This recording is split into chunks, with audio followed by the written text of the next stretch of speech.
dengan etika dari Immanuel Kant. Nah, kasus yang kami ambil yaitu korupsi timah. Nah, yang pertama di sini yang kami bahas yaitu latar belakang.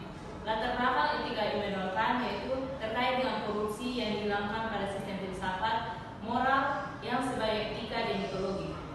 Etika Kantian memandang tindakan moral sebagai suatu yang mutlak dan didasarkan pada kewajiban dan rasio murni. Nah, bukan pada konsekuensi atau hasil yang ditimbulkannya seperti pada utilitarianisme atau kepentingan pribadi atau prinsip utama Kantian. Nah, dalam latar belakang ini terdapat beberapa formulasi. Yang pertama yaitu formulasi universal, formulasi kemanusiaan sebagai tujuan pada dirinya sendiri. Yang ketiga itu ada kehendak baik atau niat baik. Nah, kehendak baik atau niat baik ini salah satunya hal yang baik tanpa kualifikasi atau kualifikasi adalah kehendak baik. Kehendak baik ini adalah kemampuan yang bertindak demi kewajiban, bukan hanya sesuai dengan kewajiban, dan didasarkan pada penghormatan terhadap hukum moral. Korupsi adalah manifestasi dari keinginan buruk atau keinginan yang didorong oleh kepentingan diri sendiri, misalnya kekayaan, kekuasaan, dan bukan oleh rasa hormat terhadap hukum moral atau kewajiban hukum. Yang keempat itu ada otonomi. Moralitas harus didasarkan pada otonomi, kehendak di mana individu yang rasional adalah pencipta hukum moral bagi dirinya sendiri.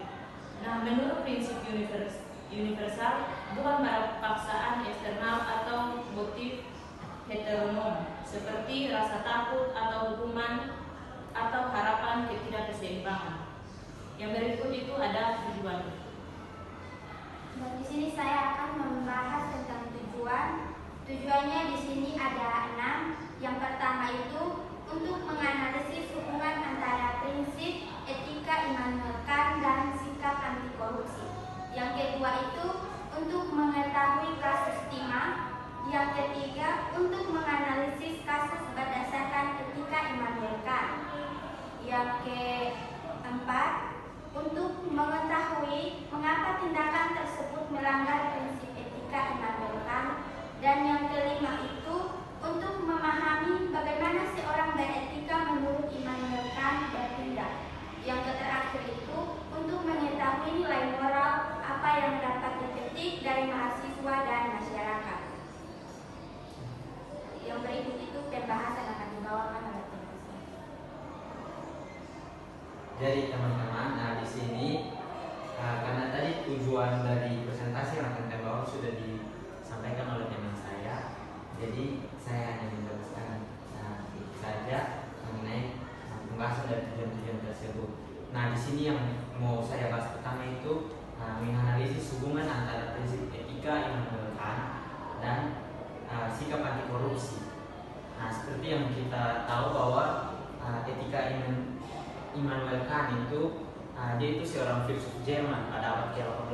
Nah, itu dia membawa sebuah etika yang dinamakan dengan etika deontologis. Nah, etika deontologis itu etika yang lebih menekankan pada pandangan moral yang bersifat absolut atau mutlak. Nah, itu didasarkan pada akal budi manusia, bukan pada konsekuensi atau emosi. Nah, prinsip utama Immanuel Kant itu adalah imperatif kategoris yang terdiri dari dua formula utama, yaitu formula universalitas dan formula kemanusiaan. Nah, sikap anti korupsi yang merupakan penolakan terhadap praktik korupsi seperti suap, nepotisme, penyalahgunaan kekuasaan untuk kepentingan pribadi itu dapat dianalisis melalui lensa etika kanuni. Nah, karena kita menghubungkan antara prinsip etika yang Immanuel dengan kasus anti korupsi. Nah, di sini kasus anti korupsi yang kami ambil itu kasus anti korupsi timah di Indonesia, yaitu kasus anti korupsi korupsinya Harvey Mois. Nah, jadi Harvey Mois ini pernah terskandal kasus korupsi tata niaga komoditas timah di wilayah izin usaha pertambangan atau UP di PT Timah Tbk periode 2015-2022.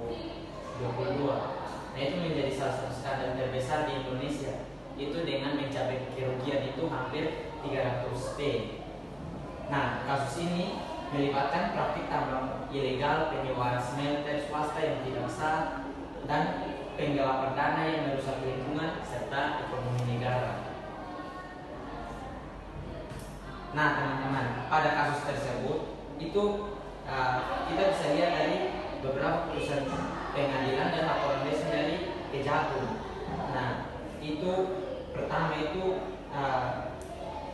yang kita ketahui dari kasus tersebut itu modus operandi Harvey Mois itu diduga menjalin kerjasama ilegal dengan Direktur Utama PT Timah Oktarisa Palevi Tabrani sejak 2018 hingga 2019.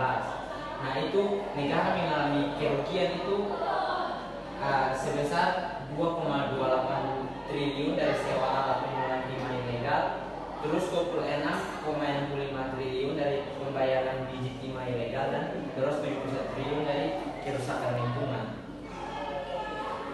Nah, pada kasus tersebut ditetapkan ada 22 orang tersangka. Nah, itu termasuk dari pejabat PT Timah seperti Moktarisa dan Emilia Minda serta pengusaha lain. Terus pada persidangan itu divonis pertama itu pada tahun 2024, tepatnya di bulan Desember, itu Pengadilan Tipikor Jakarta itu menjatuhkan hukuman itu 6 tahun penjara, 6 bulan penjara dan dendanya 1 miliar. Terus di putusan banding pada Februari 2025, Pengadilan Tinggi DKI itu menetapkan lagi vonis menjadi 20 tahun penjara dengan denda 1 miliar. Dan di sidang perdana Agustus 2024 itu Harvey Mois itu didakwa menerima 420 miliar bersama Helena Lim, dan itu dia terancam penjara seumur hidup berdasarkan pasal 2 dan pasal 3 Undang-Undang Tipikor.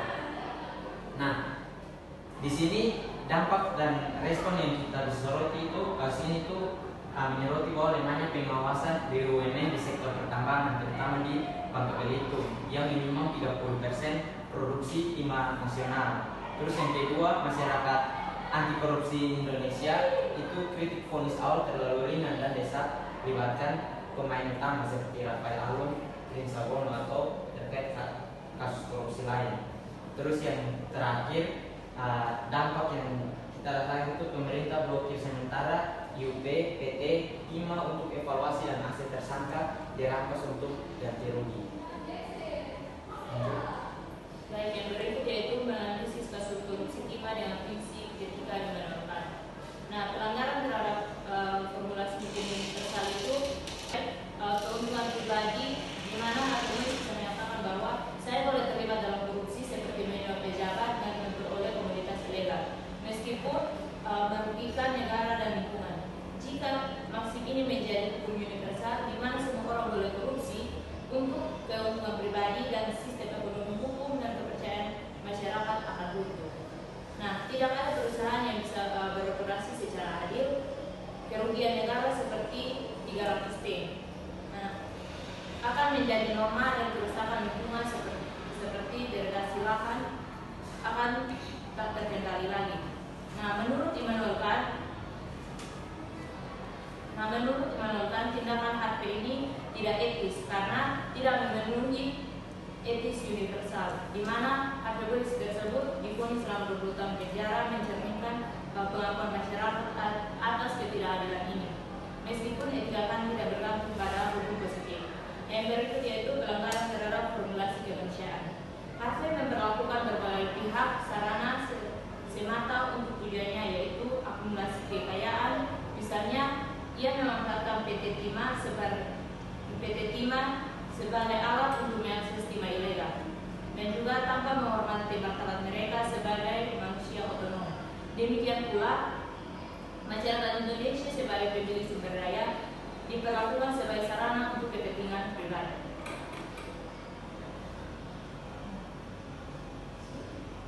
Baik, yang berikutnya dari kasus tersebut, apakah pelanggaran prinsip etika Immanuel Kant? Etika Immanuel Kant ini berfokus pada kewajiban moral absolut, di mana tindakan dinilai dari maksud atau niat dan bukan konsekuensi. Imperatif kategoris Kant memiliki 2 formulasi relevan. Yang pertama, formulasi hukum universal,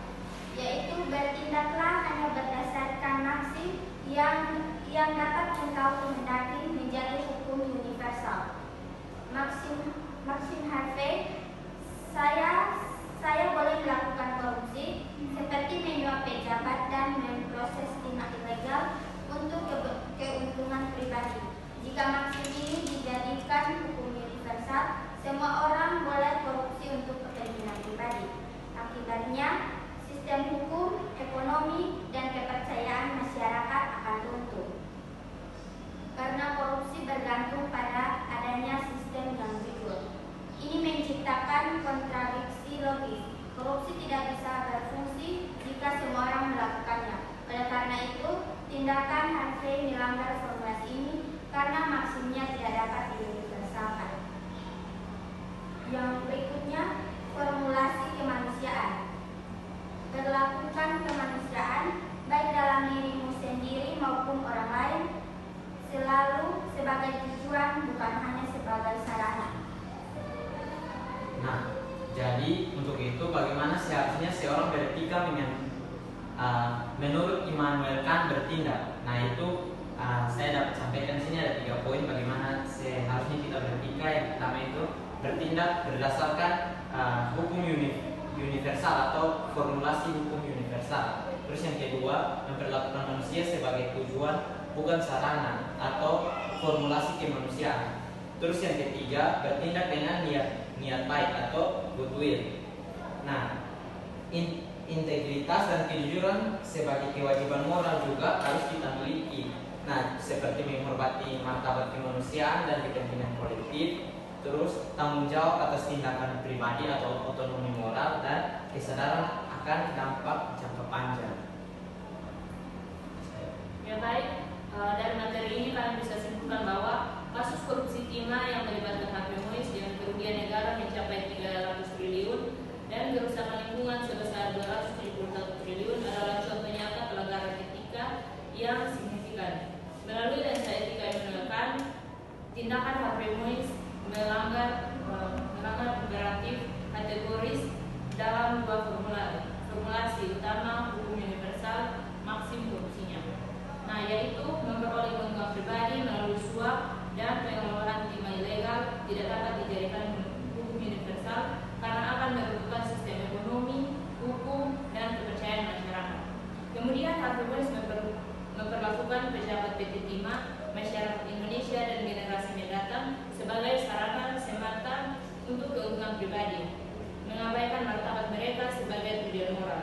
Ia juga merendahkan integrasi dirinya sendiri dengan mengutamakan motif materialistis. Nah, Harvey Moise akan divonis 20 tahun penjara dengan denda 1 miliar dan kewajiban uang mengganti sebesar 420 miliar. Ya baik, sekian dari presentasi kelompok 2. Saya sebagai pemateri pertama Deborah Naik. Saya pemateri kedua dari Marisa Tahlal. Saya pemateri ketiga dari Ivana. Sekian dan terima kasih.